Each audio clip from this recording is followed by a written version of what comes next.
Welcome back. 1% cut on the Nifty still stays. Let's cut across to Ajay Tyagi, chairman of SEBI, who's speaking at FICCI's 18th annual Capital Markets Conference. Is higher than the proportion being used for raising funds. The type and nature of IPOs is also witnessing a change globally. In USA, we particularly saw the rise of SPACs last year. Direct listing along with fundraising is also another way of IPO being explored in the US. Apart from the change in ways of fundraising, the actual funds raised by the corporate from the capital markets have also significantly gone up in line with the trend I mentioned earlier. The funds raised through IPOs during the last 5 years, that is 2016 to 2021, are 6 times more than the funds raised in the preceding 5 years, that is 2011 to 2016, from rupees 0.3 trillion to 1.8 trillion in rupee terms. The corresponding figures for bond markets for the same 2 periods show an increase of more than 80%. Now coming to focus areas of SEBI in near future. Keeping pace with the growing importance of capital markets in the economy, SEBI has been active in its efforts to strengthen the robustness of the market. SEBI is quite an adaptive organization and follows a consultative approach. As new market dynamics emerge, we have created new regulatory frameworks or modified the existing frameworks as required. For instance, not only we created frameworks for new instruments such as REITs and InvITs, but also improved upon them based on experience gained. For listing of startups, a separate platform called Innovators Growth Platform was carved out. For fundraising requirements of social sector, we are now in the process of setting up an entire ecosystem called Social Stock Exchange. Several reforms are in the pipeline. Let me elaborate on some of the areas which are our focus areas in near future. Given that the audience today is largely corporates, I will focus mainly on those areas which are relevant to the corporates. First is revisiting the concept of promoter and its related obligations. The concept of promoters has been existing in India for years. Concentrated ownership is still predominant in our country. However, over time, with high levels of private equity, venture capital funding, increasing startup culture, new age companies coming up, etc., there is an increasing trend of companies with diversified shareholding and in many cases with professional management and no promoters. SEBI had issued a consultation paper some time back seeking comments on whether there is a need to shift from the promoter regime to controlling shareholder regime as it exists in many countries, and if yes, the manner and time frame for such a shift. With almost all corporate related laws in India based on the promoter concept as of now, I need not emphasize how important and far-reaching this proposal is. We are analyzing the feedback received on our consultation paper for taking an appropriate view. Second, I come to IPO and equity fundraising reforms. As I said earlier, the nature of fundraising has undergone a change over the years. SEBI has been constantly reviewing its existing regime for different modes of fundraising for some time now. We made several major changes, particularly to the framework of rights issue and preferential issue in the last 2 years. The framework for minimum public shareholding was revised so as to make it easy for large companies to do an IPO. The IGP, that Innovation Growth Platform framework, was relaxed further to enable startups to list. In near future, the focus on review of our equity fundraising norms will continue. At the beginning of this month, we put out a consultation paper for review of certain provisions relating to superior voting rights shares, along with a consultation on moving to a controlling shareholder regime, which we issued some time back. In that paper, we had also put up certain proposals to reduce promoter obligation at the time of IPO, such as lock-in period. Meanwhile, SEBI's Primary Market Advisory Committee is deliberating on whether a framework for SPACs should be introduced in India, and if yes, given certain concerns being raised on such vehicles, with what safeguards. We have few other proposals in pipeline that are in the early discussion stage. They relate to IPO reforms on the book building and fixed price framework and provisions relating to price band, and further reforms on preferential issue, these being some of them. Next, I come to item of ESG disclosures. From business responsibility reporting in 2012 to business responsibility and sustainability report in 2021, we have come a long way in corporate ESG disclosure requirements. World over, investors are demanding more and more disclosures on ESG aspects.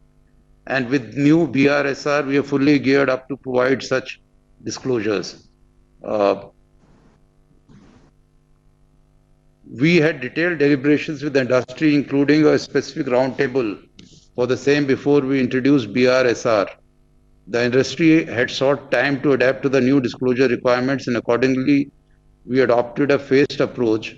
That is, BRSR is voluntary for the current year and will become mandatory from next year for top 1,000 listed companies. Though financial year 22-23 may seem far away, many disclosures may require measurement and other operational setup from beginning of the financial year itself. The groundwork for that may need to begin even earlier. Given this, I implore the industry to prepare themselves from now itself so that there is a smooth transition to the mandatory ESG regime in the next year. Now I come to the topic, briefly come to the topic of corporate governance. Corporate governance is a very wide subject. Continuous focus of SEBI on corporate governance improvement is something all of you know well, and I need not elaborate on it. Recently, we also came out with some additional measures to strengthen the institution of independent directors. While independent directors have a critical role in protecting the interest of minority shareholders, another set of directors who ought to play a more active role in improving corporate governance standards are representatives of institutional shareholders on the board, whether as nominee directors or otherwise. I strongly urge such representative directors to act as a bulwark along with independent directors in support of strong governance in companies. The need to continuously improve the corporate governance standards and transparency is something which should come from within the company itself, especially from its board of directors. With the increased awareness and maturing of capital markets, well-governed companies carry the trust of investors and reap benefits in the long run. I request FICCI as an industry body to step up its efforts on corporate governance improvement of its members. If the industry self-governs well, the need for the regulator to step in every time will not arise. Next, I come to disclosures.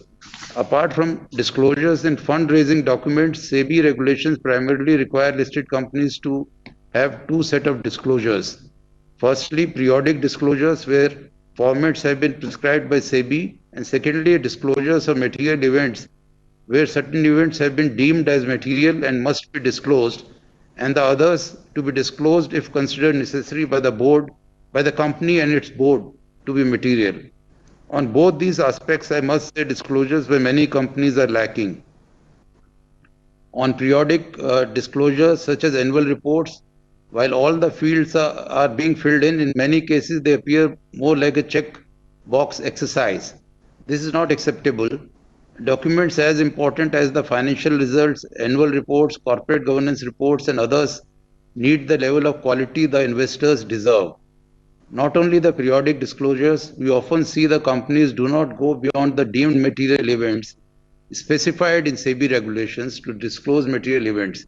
In several cases, articles appear in media which are followed by stock exchanges seeking clarification on the same from the companies, and the companies then replying to the exchanges on the queries sought. This is surely not the way to go. I once again use this forum to request the companies, their management, and the boards to actively revisit their materiality policies and see whether disclosures of material events as per regulations are being met, not just in letter but in spirit as well. My next point I want to briefly cover is on technology. In these pandemic times, both shareholder and board meetings have moved from physical to virtual mode. This is definitely positive, especially in today's times when having physical meetings are not just difficult but also may not be desirable in certain circumstances. However, the virtual mode has created its own set of concerns. Of particular concern are the issues of confidentiality in board meetings and whether shareholders' voice is being properly heard in shareholder meetings. While SEBI will definitely examine specific cases which are brought to its notice, I would advise companies and their management to ensure that such concerns are adequately addressed. Now, with this, I want to conclude by reassuring that SEBI, as a regulator of capital markets, is aware of the challenges in capital markets and the role it is playing in the development of the economy, and will continue its efforts to strengthen the robustness of the capital markets on a continuous basis and on consultative basis, more importantly. As stalwarts of industry, I appeal to all of you to actively contribute in this direction.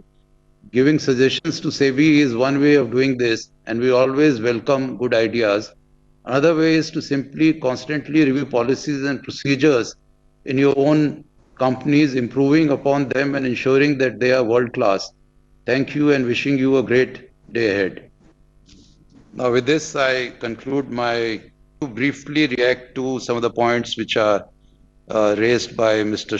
Rashesh Shah and Mr. Uday Shankar and Mr. Sunil Sangai.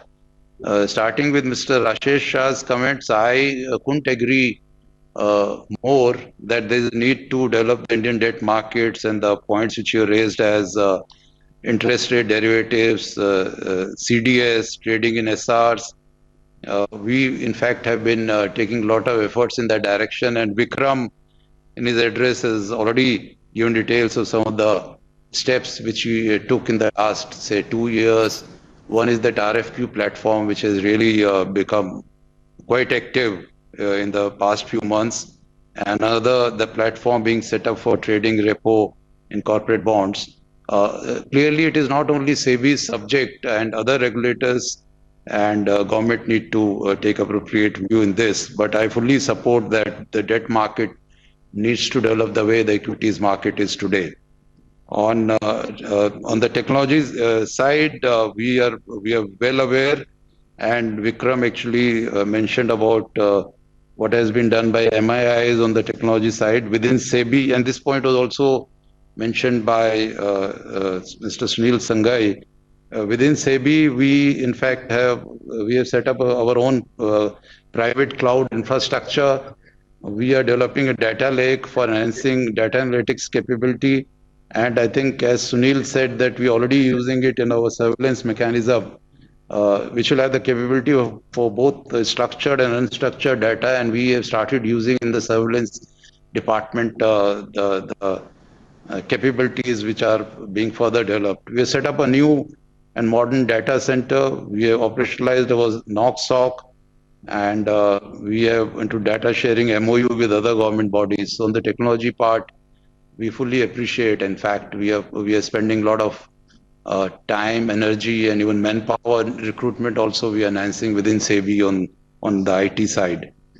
On the pension funds, insurance funds should be investing in capital markets. I fully agree and support it. There are, of course, different regulators for those funds. And in this, I think the credit rating agencies, especially in the debt funds, if their ratings are more credible, perhaps that will give a boost to the pension funds, insurance funds, so at least give them confidence of investing. Shri Uday Shankar mentioned about simplification of access to markets, especially with reference to IPO. We have actually tried to simplify IPO issuances by startups.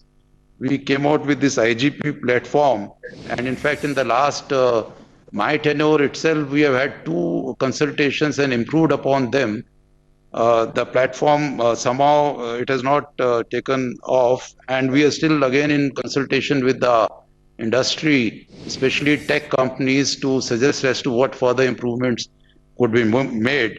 In fact, by the way, the recent new tech issuances are on the main platform and not on the innovation growth platform, wherein we spend a lot of time and energy to simplify it. And I hope there will be at least some startups, especially small startups, which will use that IGP in near future. On the delisting part, Mr. Shankar said that needs to be made simpler. We came out with a lot of simplifications and rationalization few months back. Of course, one of the sticking points there is the concept of reverse book building, and that in terms of investors' interest, we in fact are yet to find a way, because as I said that investors' interest also is of paramount importance. Of course, we have come out with a consultation paper recently where at least in merger and acquisition cases which involve delisting also, where there is need for having public offering because of increase in shareholding plus delisting, a simplified thing is being suggested there. So we'll take a view on that in near future. On coming to Mr. Sunil Sangai's points, ETFs we agree should be given importance. In fact, the heartening thing is that ETFs as a percentage of AUM of mutual funds has almost reached 9% plus, which used to be just 3%, I think 3-4 years back. So they really, people are realizing that they are good products. On gold, I think member Mr. Mahalingam will be speaking in this conference. I did not cover it here. On your other point of structured private securities trading platform, I'd like you to send us details, but as you are aware that SEBI is actually for the listed companies and to be listed companies, for not really for unlisted equities, and it may one has to understand what you are saying. I hope it doesn't move towards rationalizing towards regulating grey market, which I'm sure is not your idea, and certainly we will not go in that direction. This permanent vehicle, capital vehicles, we already have REITs and InvITs which are like permanent capital vehicles. But if you have some other ideas, then please tell us. For the green corridor, I really don't know whether maturity for the full capital market is there. We have tried with these accredited investors who have been given some relaxations. I think we, based on that experience gained, which are there in AIF, PMS, and for investment advisor, we'll take it forward. About a super regulator, I don't know whether you're referring to FSLRC model. If that is the case, then it is for government to take a view. I really will not want to comment on that here. So this is what I thought were the points raised, and we have noted them down, and the ones which I quickly wanted to respond to some of them, but we'll have further interaction with FICCI and get the details and work on them. Thank you very much. Thank you so much, sir, for even responding to each and every question. And of course, you've made some suggestions for FICCI to take note of. President FICCI is here, and we have our past presidents and all, so we will work in that direction. May I now hand over to Sunil? We have members of media out here. So Sunil, over to you for moderating the discussions with them.